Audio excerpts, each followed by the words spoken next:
The APTN Yukon region in the North American and Arctic Defense and Security Network is calling for greater collaboration between First Nations and decision makers on Arctic security.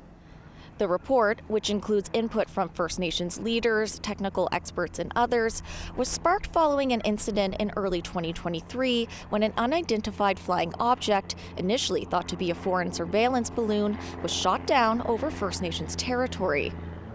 The incident caused confusion as government agencies failed to provide impacted First Nations with timely, accurate information as events unfolded.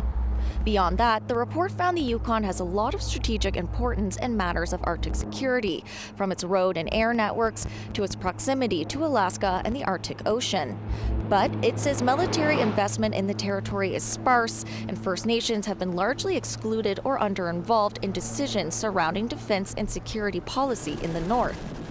It also found the Yukon's Canadian Rangers need more support and resources. First Nations often lead search and rescue operations, but are rarely treated as formal partners by other agencies, and that better infrastructure in First Nations communities could strengthen northern defense planning.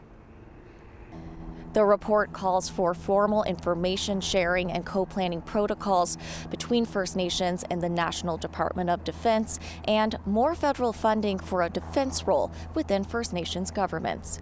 Sarah Connors, APTN National News, Whitehorse.